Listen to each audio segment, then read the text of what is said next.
Hello students, कैसे हैं आप लोग। बच्चों, पढ़ाई को थोड़ा अच्छे से करते रहिए जिससे कि हम सफलता बहुत अच्छे से प्राप्त करें और स्टडी का जो मेन उद्देश्य है उसको अपन पूर्ण रूप से प्राप्त कर सकें। इलेक्ट्रोकेमिस्ट्री के अंतर्गत बच्चों, आप लोग हमारे लगातार वीडियोस देख रहे हैं और उनसे आशा है कि आप अच्छा ज्ञान प्राप्त कर रहे होंगे।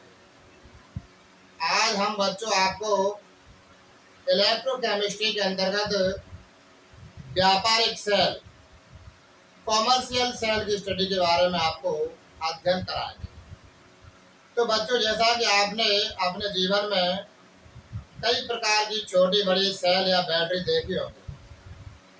जैसा कि आपने देखा होगा कि हमारे घरों में जो दीवार घड़ी होती है उसमें छोटे छोटे सेल डलते हैं। रेडियोस में देखा होगा, रेडियोस में भी सेल डलते हैं। टेप रिकॉर्डर में देखा होगा और हमारे बच्चों के जो बहुत सारे खिलौने आते हैं उसमें भी हम छोटे छोटे सेलों को देखते हैं और उनका अनुभव करते हैं और उसकी सहायता से हम अपने tape recorder, as a radio, calculator और हमारे आपने देखा हैंड वॉच होती हैं उनमें भी छोटे छोटे बटन टाइप के सेल डलते हैं। तो आज हम बच्चों आपको व्यापारिक सेलों से परिचय कराएंगे। तो सबसे पहले तो हमें ये पता होना चाहिए कि हम व्यापारिक सेल कहते किसे हैं। यानी अपन कह सकते हैं ऐसी सेलें जो मार्केट में बिकती हैं। मार्केट में जो सेल होती हैं जिन्हें हम खरीदते हैं और जिनका अपने दैनिक जीवन में उपयोग करते हैं, कॉमर्शियल सेल कहलाते हैं। इन सेलों का निर्माण बहुत से बड़े बड़े फैक्ट्री और इंडस्ट्री में होता है। तो बच्चों, देखा होगा जैसे कि हमारे मार्केट में कुछ सेल आते हैं जो एवरीडे के नाम से चल रहे हैं, कुछ सेल निप्पो के नाम से आते हैं, मरकरी सेल आते हैं। इन सभी सेलों को हम लोग कॉमर्शियल सेल कहते हैं। तो कॉमर्शियल सेल को थोड़ा अपन परिभाषित भी कर लें। आपने इलेक्ट्रोलाइटिक सेल पढ़े, इलेक्ट्रोकेमिकल सेल पढ़े हैं। आज हम व्यापारिक सेल के बारे में थोड़ा चर्चा करेंगे। व्यापारिक सेल क्या होते हैं, सुने। दो या दो से अधिक सेलों के श्रेणी क्रम में जोड़ने से बने हुए समूह जिनसे हम विद्युत धारा प्रवाहित या प्राप्त करते हैं उन्हें हम व्यापारिक सेल या बैटरी कहते हैं। अब श्रेणी क्रम क्या होता है बच्चों, देखें। जैसे कि मान लें हमारे पास ये एक सेल है,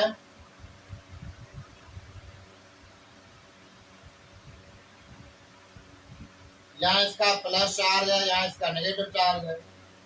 अब हम क्या करें, इससे हम कोई दूसरी सेल जोड़ देते हैं। ये इसका प्लस चार्ज है, ये इसका माइनस चार्ज है। इससे हम कोई तीसरी सेल जोड़ देते हैं। ये इसका प्लस पॉइंट है, ये इसका नेगेटिव पॉइंट है। तो इस प्रकार जब हम सेलों को जोड़ते हैं तब उस क्रम को हम लोग श्रेणी क्रम कहते हैं। और इन सेलों का जो विभव या जो वोल्ट है, कि सपोज दैट अपन मान लें कि एक बैटरी का जो वोल्ट है वो 1.5 है। तो यहाँ पर 1.5 इसका हो जाएगा, 1.5 इसका हो जाएगा, 1.5 इसका हो जाएगा। तो टोटल वोल्टेज कितना हो गया, 4.5 भी हो गया। यानी दो या दो से अधिक सेलों को श्रेणी क्रम में जोड़ने पर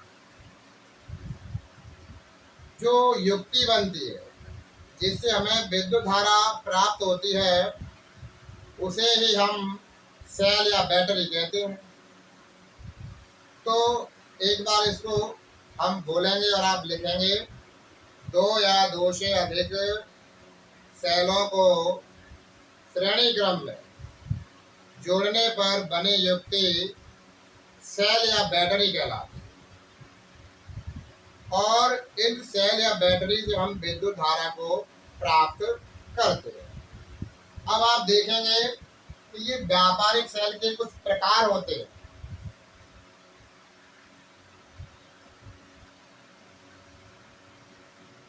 प्रकार को पढ़ने से पहले हम इनकी विशेषताएं बताते हैं।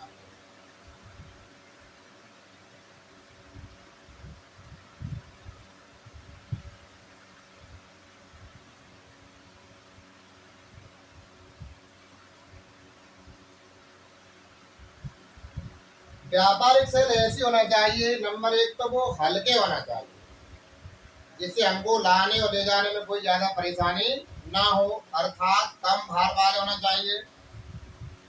नंबर दो पढ़ेंगे अपन लोग स्थिर वोल्टेज।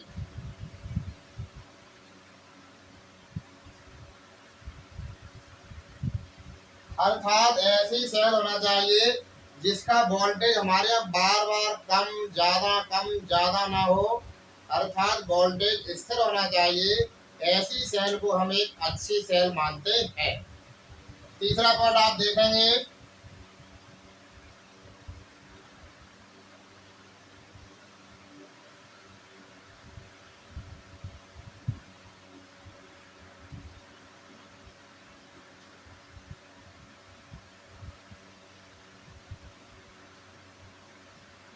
पुनः आवेशित। पुनः आवेशित का मतलब होता है ये रिचार्जेबल होना चाहिए, अर्थात एक बार हम इसका उपयोग कर लें तो इसे हम रिचार्ज करके दोबारा से भी यूजेज कर लें, तब हम उस सेल को एक अच्छी सेल या बैटरी कहते हैं। अगला पॉइंट आप देख सकते हैं, कम कीमत, यानी उसकी कीमत भी कम होना चाहिए, तभी हम उस सेल को एक अच्छी सेल मानते हैं। तो सबसे पहले अपन ने क्या देखा कि एक अच्छी सेल में निम्न गुण होना चाहिए। नंबर एक, भार में कम अर्थात हल्की होना चाहिए। नंबर दो, वोल्टेज जिसमें स्थिर रहे, यानी वोल्टेज कम ज़्यादा ना हो, ऐसी सेल होना चाहिए। और रिचार्जेबल अर्थात जिसको हम दोबारा से चार्ज कर सकें, ऐसी सेल होना चाहिए। और हमारे हिसाब से कीमत में भी कम होना। कीमत में कम से मतलब ये है कि सस्ता रोवे बार बार और महंगा रोवे एक बार का फॉर्मूला फॉलो नहीं होना चाहिए।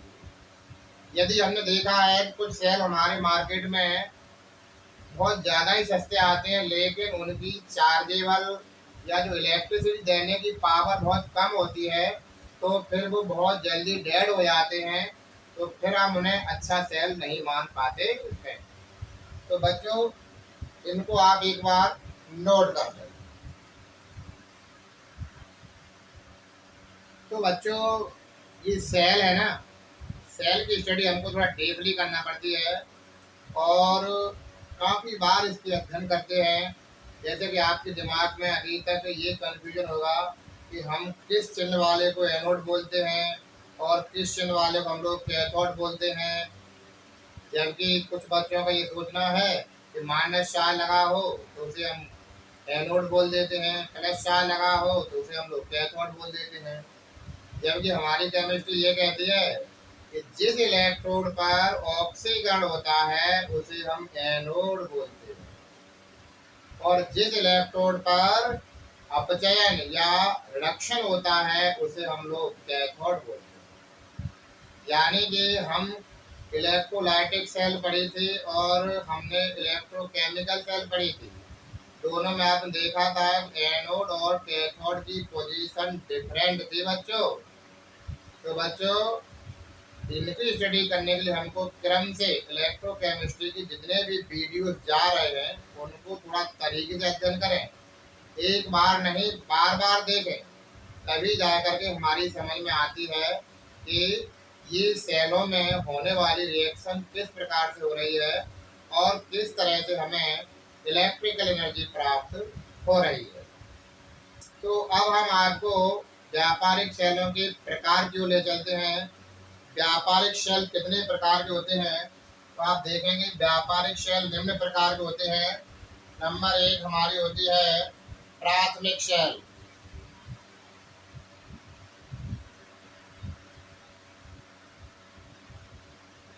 जिसे हम लोग प्राइमरी सेल के नाम से जानते हैं, प्राइमरी सेल।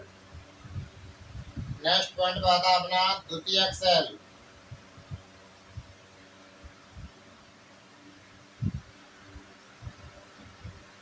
जिसे अपन लोग सेकेंडरी सेल कहते हैं।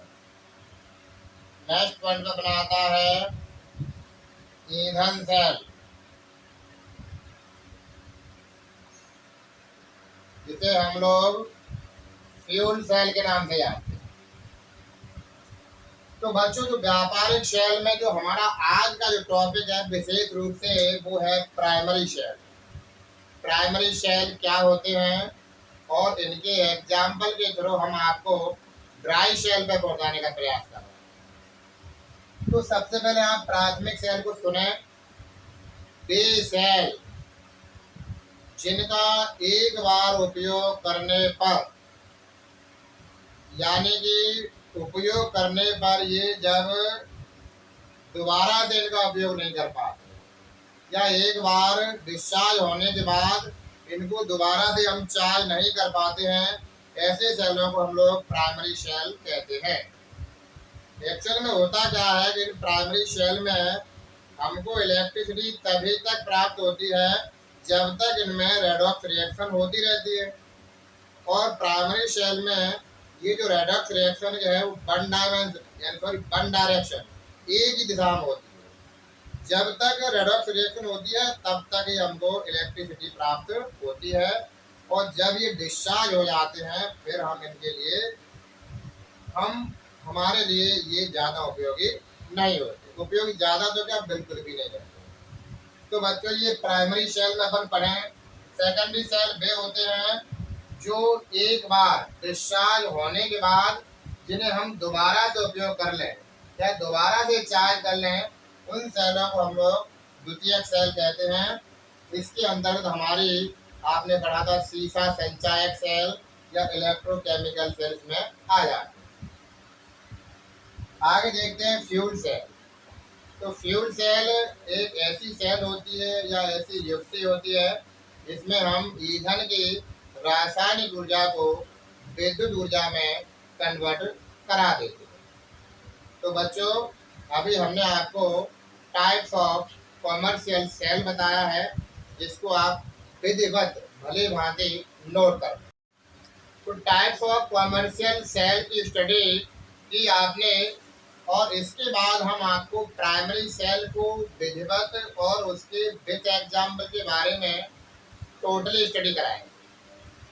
जैसा कि आपने क्या सीखा कि प्राइमरी सेल वे सेल होती हैं जो एक बार डिस्चार्ज होने पर दोबारा से उन्हें चार्ज नहीं किया जा सकता है, प्राइमरी सेल कहलाती है। अर्थात ये सेलें नॉन चार्जेबल, यानी दोबारा से चार्ज नहीं हो पाती हैं।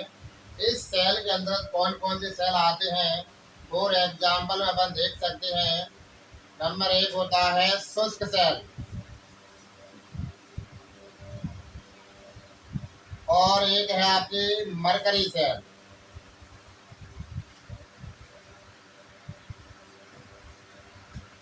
मरकरी सेल, शुष्क सेल तो बच्चों आपने बहुत बार देखी होगी, और ऐसा नहीं कि मरकरी सेल भी आपने ना देखी होगी।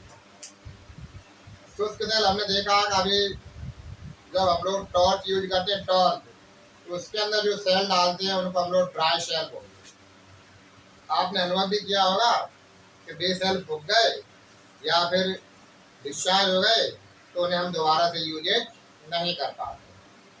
और इधर आप देखें मरकरी सेल। मरकरी सेल बच्चों वो सेल होती है जो एक बटन साइज की होती है, और भी छोटे छोटे खिलौने होते हैं, और हमारी हैंड वॉच होती है उसमें भी ये बहुत ज़्यादा यूजफुल होते हैं। इनकी कीमत भी कोई ज़्यादा नहीं होती है, मार्केट में ये 2 रुपये से लेकर के 10 रुपये के बीच में आ जाते हैं। और इनकी जो इलेक्ट्रिकल एनर्जी है वो बहुत ही अधिक से मतलब इतनी नहीं होती है कि इनसे हम बड़े बड़े प्रोडक्ट चला लें। हाँ, उससे छोटे छोटे मशीन, जैसे कि हमारा ये माइक है, इसमें जो मशीन लगी है उसमें भी मरकरी सेल का यूज हुआ है, और वो मरकरी सेल हमारी 2 से 3 महीने तक आसानी से चल जाती है। तो अच्छी सेल है हमें तो। और कहीं ज़्यादा लाने ले जाने में कोई प्रॉब्लम भी नहीं है। तो बच्चों, अब हम आपको ड्राई शेल की ओर लेते हैं। ओके। हाँ बच्चों, एक बात ध्यान रखें कि ड्राई शेल और उसकी जो क्रिया विधि है, रिएक्शन है, उसको बहुत अच्छे तरीके से समझें, मन लगा करके समझें।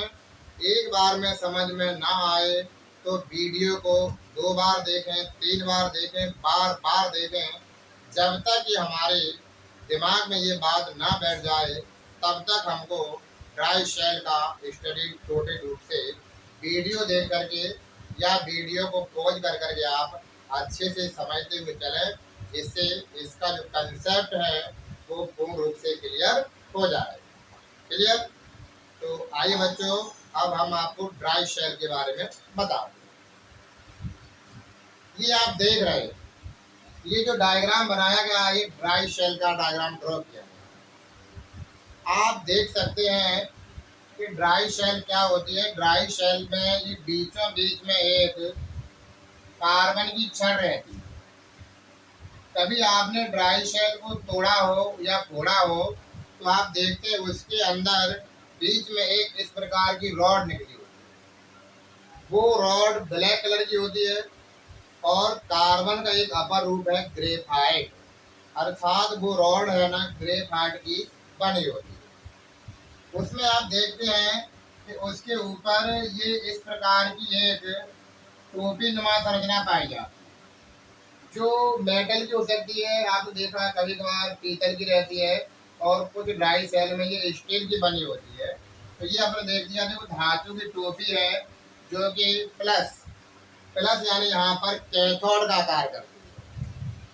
और आप यहाँ देख रहे हैं कि जो हमारी ग्रेफाइट की छड़ है उसके चारों तरफ यहाँ देखिए MnO2 प्लस C यानी मैग्नीज ऑक्साइड और कार्बन का पाउडर भरा रहता है। अब इस वाले ये देखें, ये जो लेयर है ये एक क्या रहती है, छिद्र युक्त रहती है, सरंध्र पात रहता है। इसके चारों तरफ ये देखते हैं तो अमोनियम क्लोराइड और जिंक क्लोराइड का पेस्ट भरा रहता है। क्या भरा रहता है बच्चों? पेस्ट।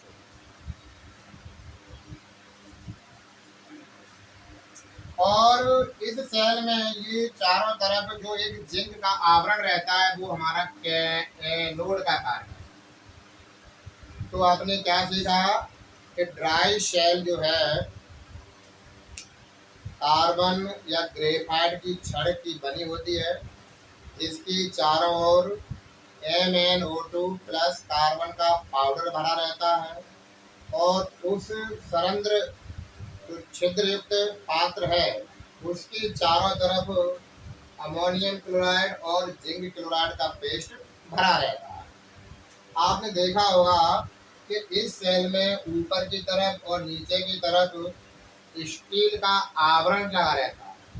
यानी आप देखते हैं कि ऊपर वाला जो धातु की कैप या टोपी होती है वो हमारी कैथोड का कार्य करती है और जो जिंक पात्र रहता है वो हमारा एनोड का कार्य करता है। और इस सेल के अंदर जो भरा हुआ है अमोनियम क्लोराइड और जिंक क्लोराइड का पेस्ट, ये एक्ट एज ए इलेक्ट्रोलाइट अर्थात विद्युत अपघट्ट की तरह कार्य करता है। ये सेल हमारे जीवन में बहुत उपयोगी है। जैसा कि आप देख रहे हैं, यदि इनके उपयोग की बात करें तो ड्राई शेल हमारे रेडियो में यूज होता है। नंबर 2, टेप रिकॉर्डर में यूज होता है, कैलकुलेटर में यूज होता है, खिलौनों में यूज होता है और इसके अलावा जो कैमरा की बैटरीज होती हैं उनमें भी हम ड्राई सेल का उपयोग करते हैं। यदि हम वोल्ट की बात करें तो ड्राई शेल का जो विभव है 1.25 से 1.5 भी वोल्टेज तक होता है। ड्राई शेल में हम ये भी कहना चाहते हैं कि ये सेल हमारी टोटली परिचित है, क्योंकि कुछ सेल ऐसे होते हैं जिनके बारे में हम सिर्फ स्टडी करते हैं और हमारी समझ से बाहर हो जाता है या हमने उसको देखा ही नहीं है। लेकिन ड्राई शेल को तो आपने अच्छी तरह से बच्चों देखा है। और बच्चों देखिए, जो इलेक्ट्रोकेमिस्ट्री के जितने भी टॉपिक के वीडियो आपके पास पहुंच गए हैं, उनको क्रम से बारी बारी से देखते रहें, जिससे कि आपका इलेक्ट्रोकेमिस्ट्री का जो टॉपिक है वो टोटली क्लियर हो जाएगा। ड्राई शेल में हम लोग उसकी मैकेनिज्म का स्टडी करेंगे। ड्राई शेल में होने वाली केमिकल रिएक्शंस किस प्रकार से होती है। तो बच्चों आप देख रहे हैं कि ड्राई शेल में जो हमारा NH4Cl किसके रूप में कार्य कर रहा है, विद्युत अपघट्य के रूप में कार्य कर रहा है। किसके रूप में, तो यहाँ लिख देंगे अपन लोग NH4Cl। NH4Cl क्या है, हमारा विद्युत अपघट्य।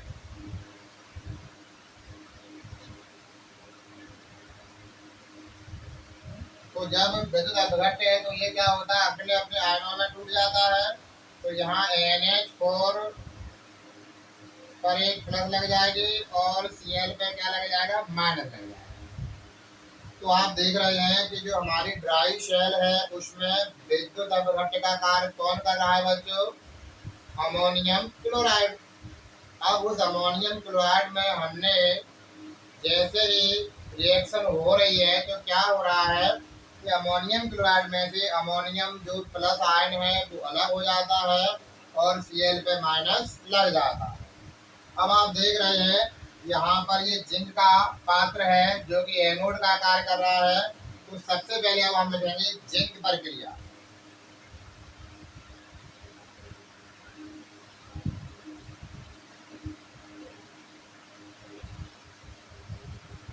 जिंक प्रक्रिया देख रहे हैं तो जिंक हमारा कैसा इलेक्ट्रोड है, जिंक हमारा ऋणात्मक इलेक्ट्रोड है। कैसा है, तो यहाँ लिख देंगे ऋणात्मक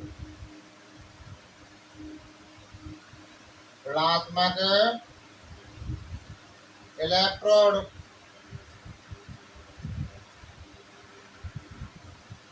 अब आप देखेंगे कि जिंक का पात्र है वो एनोड का कार्य कर रहा है।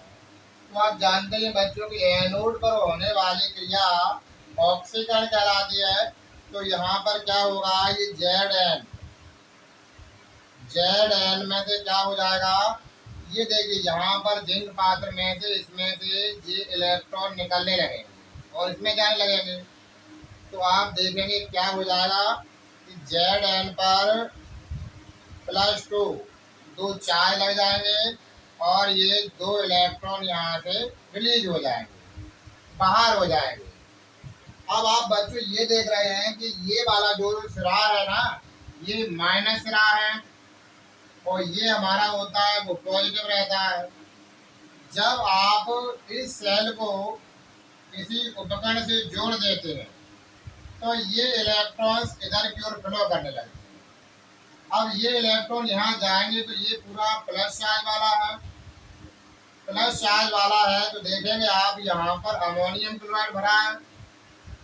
तो ये जो अमोनियम क्लोराइड है वो अब इसकी ओर आने लगेगा। ये अमोनियम क्लोराइड कहाँ आ रहा है कि प्लस चार्ज पे आकर के ये इलेक्ट्रॉनों को ग्रहण कर लेगा, यानी कि यहाँ पर ये रिडक्शन अभिक्रिया को शो करना चाहता है। तो ये ऋणात्मक इलेक्ट्रोड हमारा क्या कहलाता है, एनोड। क्या कहलाता है बच्चों, एनोड। अब आप देखेंगे ग्रेफाइट, एक्चुअल में जो कैथोड का कार्य कौन कर रहा है, ग्रेफाइट कर रहा है। अब आप लिख देंगे यहाँ ग्रेफाइट प्रक्रिया। ग्रेफाइट पर क्रिया। ग्रेफाइट कैसा इलेक्ट्रोड है, पॉजिटिव इलेक्ट्रोड है, अर्थात धनात्मक इलेक्ट्रोड है, धनात्मक इलेक्ट्रोड। अब आप देख रहे हैं ग्रेफाइट में क्या है, NH4 है। तो यहाँ लिखेंगे अपन लोग NH4 प्लस में इलेक्ट्रॉन। अब बच्चों आप ये देखें कि जैसे ये इलेक्ट्रोड है NH4 इसको लेगा तो क्या होता है कि इसके पास एक जो हाइड्रोजन है ना वो वहां से रिलीज हो जाती है। NH4 कभी भी NH4 जीरो के रूप में नहीं रहता है। NH4 है वो कभी भी NH4 जीरो के रूप में नहीं रहता है। तो फिर क्या करता है, यहाँ से हाइड्रोजन को हटा करके एक गैस बन जाती है अमोनिया, NH3 में कन्वर्ट हो जाता है और प्लस हाइड्रोजन निकल जाती है। अब आप देख सकते हैं कि हाइड्रोजन एक द्विपरमाणुक है, डाई एटॉमिक है। तो यहाँ पर हाइड्रोजन कभी भी एक हाइड्रोजन के रूप में न रहते हुए वो डाई एटॉमिक अर्थात H2 के रूप में रहती है। जब यहाँ H2 हो जाएगा तो यहाँ पर हमको ट्वाइस लगाना पड़ेगी। जब यहाँ ट्वाइस लगाएंगे तो यहाँ भी 2 इलेक्ट्रॉन हो जाएंगे। 2 इलेक्ट्रॉन जब यहाँ हो जाएंगे तो हमारे पास अमोनिया में भी हमको ये जो रिएक्शन है केमिकल रिएक्शन इसको बैलेंस करने के लिए 2 लगाना पड़ेगा। बच्चों आप देख रहे हैं केमिकल रिएक्शन में हुआ क्या है। केमिकल रिएक्शन में आपने देखा कि ये इलेक्ट्रॉन यहाँ पर ग्रहण किए जा रहे हैं अर्थात रिडक्शन हो रहा है। और रिडक्शन जिसमें होता है उसे अपन लोग बोलते हैं कैथोड। क्या बोलते हैं? कैथोड। तो ग्रेफाइट पर होने वाली क्रिया रिडक्शन है, अपचयन है, इसलिए इसको हम लोगों ने कैथोड बोला। एक्चुअल में आप देख रहे थे कि यहाँ से जो इलेक्ट्रॉन किसी उपकरण से सेल को हम जोड़ देंगे तो यहाँ से निकल करके इस ग्रेफाइट की छड़ पे जाने लगेंगे। और ये ग्रेफाइट की छड़ पे जाएंगे तो इस विलयन में से जो अमोनियम क्लोराइड का मटेरियल था वो इलेक्ट्रॉन को ग्रहण करने के लिए इधर की ओर आने लगता है। तो इस प्रकार से आप देख रहे हैं कि ग्रेफाइट पर रिडक्शन होने के फलस्वरूप हाइड्रोजन गैस उत्पन्न होने लगी है। कौन सी गैस? Hydrogen gas. तो इसको आप नोट कर लेंगे। तो यहाँ पर देखें इलेक्ट्रॉनों की एक्सेप्टेशन से यहाँ पर रिडक्शन हो रहा है तो यहाँ पर लिख देते हैं अपचयन।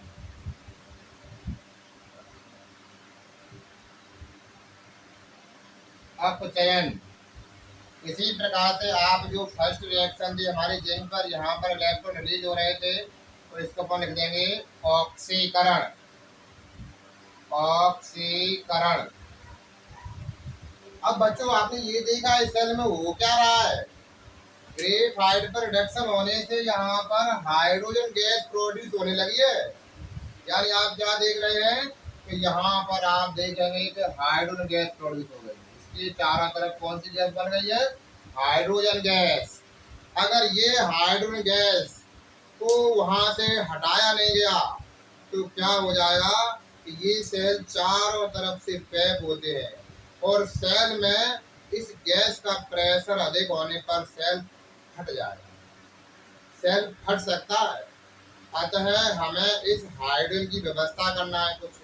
तो इस सेल में क्या रहता है, देखिए हाइड्रोजन को मेंटेन करने के इसमें MnO2 प्लस कार्बन का पाउडर भरा हुआ है। तो अब होगा क्या, यहाँ पर आप देख रहे हैं कि MnO2 प्लस हाइड्रोजन H2 इसकी रिएक्शन होगी तो यहाँ पर क्या बनता है Mn2O3 प्लस H2O। यहाँ देखिए Mn2 है, O3 हो गया तो यहाँ हमको ट्वाइस करना पड़ेगा। 2 मॉलिक्यूल लेने पड़ेंगे मैग्नीज डाइऑक्साइड के। यहाँ पर देखो बच्चों हमने हाइड्रोजन की तो रिएक्शन करा दी। अब आप देख रहे हैं कि अमोनिया भी गैस है इसमें। अमोनिया भी क्या है? गैस है। तो इसके लिए हम क्या करेंगे, ये जो अमोनिया है जो हमारी जिंक आयन था उससे रिएक्शन कर लेगा और एक माध्यमिक यौगिक बना देता है। तो सबसे पहले आप इसको नोट करें जिससे कि विधिवत आपका अध्ययन चले। तो बच्चों आप देख रहे थे कि जो कैथोड पे होने वाली क्रिया के फलस्वरूप इस शुष्क सेल में या ड्राई सेल में कुछ तो हाइड्रोजन गैस प्रोड्यूस हो गई है और कुछ अमोनिया भी बन गई। अगर हमने इस हाइड्रोजन गैस की तीव्रता यदि ज़्यादा बढ़ गई तो ये सेल के फटने के फुल चांस रहते हैं। इसलिए ये हाइड्रोजन गैस है ना, MnO2 मैंगनीज डाइऑक्साइड से रिएक्शन कर लेगी और वहाँ से रिलीज हो जाएगी। इस प्रकार से देखें आप लोग, तो सबसे पहले आप देख रहे हैं MnO2, यहाँ पर ले लिया MnO2 प्लस H2, रिएक्शन कराएंगे तो Mn2O3 बनेगा प्लस H2O बन जाएगा। अब आप देख रहे हैं जब यहाँ पर Mn2O3 बनेगा तो यहाँ पर हमको ट्वाइस करने पड़ेगी।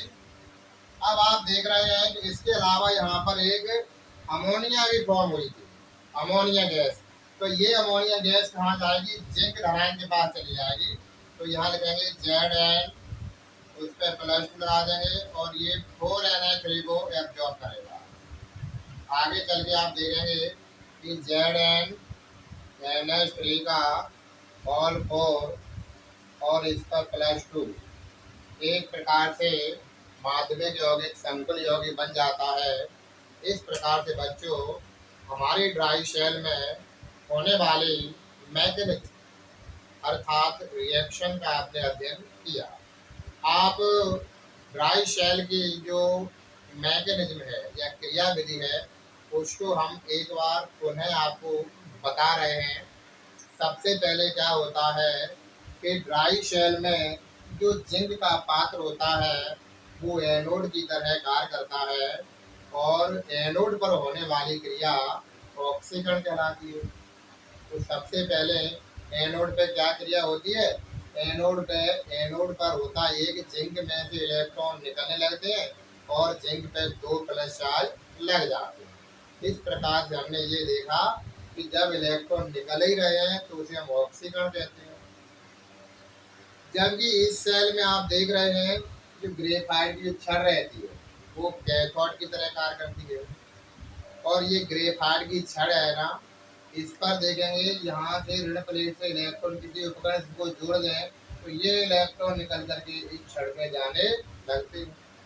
यहाँ पर आप देख रहे हैं कि इलेक्ट्रॉनों को ग्रहण करने के लिए अमोनियम क्लोराइड यानी अमोनियम आयंस आने लगते हैं।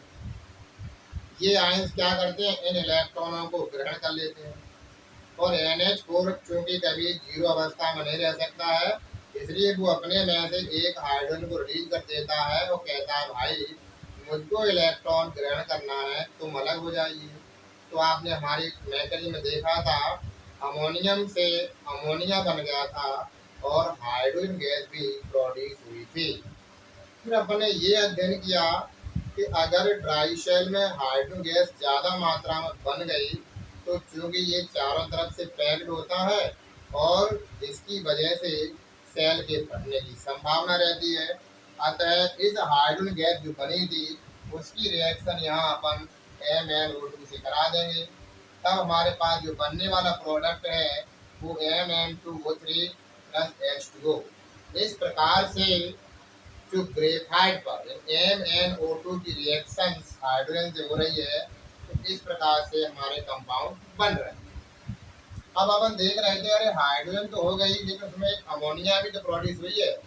तो उस अमोनिया गैस को देखें यहाँ पर जिंक आयन के द्वारा ग्रहण किया गया और जिंक यदि इसको अपन लिगेंड फॉर्म में या कोऑर्डिनेशन कंपाउंड के रूप में पढ़ें तो टेट्राएमीन जिंक 2 आयन वाला कंपाउंड बन जाता है। ऐसा नहीं है कि ये अमोनियम क्लोराइड के द्वारा ये या जिंक क्लोराइड के द्वारा ये सब की जाए, ये जिंक क्लोराइड के द्वारा भी हो सकती है और अमोनियम क्लोराइड के द्वारा भी हो सकती है।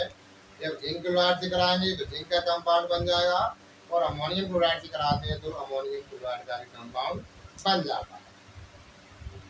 तो बच्चों ये ड्राई शेल हमारे लिए बहुत ही उपयोगी सेल है और इसका आपने उपयोग पढ़े, उपयोग बता सकते हैं क्या? ड्राई शेल का नंबर 1 का उपयोग हमारे रेडियोस में होता है, टेप रिकॉर्डर में होता है और खिलौनों में होता है, कैलकुलेटर में होता है और विभिन्न प्रकार की जो छोटी छोटी मशीनें या छोटे छोटे उपकरण होते हैं जिन्हें इलेक्ट्रिकल एनर्जी की आवश्यकता होती है उनमें भी इनका उपयोग किया जाता है। और बच्चों रही बात इलेक्ट्रोकेमिस्ट्री की, तो इलेक्ट्रोकेमिस्ट्री में जो होने वाली रिएक्शन या मैकेनिज्म है उसको थोड़ा डीपली गहराई से अध्ययन करें, जिससे कि हमें इसका टोटली ज्ञान हो जाए। और बच्चों देखिए, सफलता का कोई शॉर्टकट तरीका नहीं होता। सफलता हमको सीढ़ी बाय सीढ़ी चढ़ना पड़ती है। इसलिए हाँ, ये जरूर बात है, कभी कभार व्यक्ति किसी मामले में एकदम आगे बढ़ जाता है तो एकदम क्रम से नहीं बढ़ता, तो एकदम गिर भी जाता है धड़ाम से।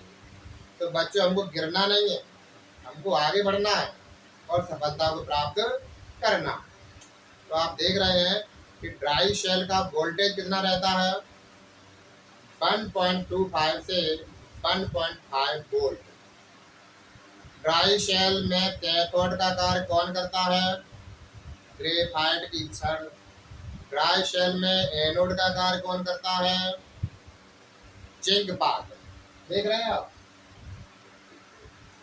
और ड्राई शेल में विद्युत अपघट्ट का कार्य कौन करता है। तो हमने देखा कि ड्राई शेल में विद्युत अपघट्ट का कार्य हमारा अमोनियम क्लोराइड करता है। तो बच्चों ये बताइए, जैसे कुछ क्वेश्चन हो जाए। नंबर 1 बताइए, ड्राई शेल कैसी सेल है, प्राथमिक सेल है कि द्वितीयक सेल है।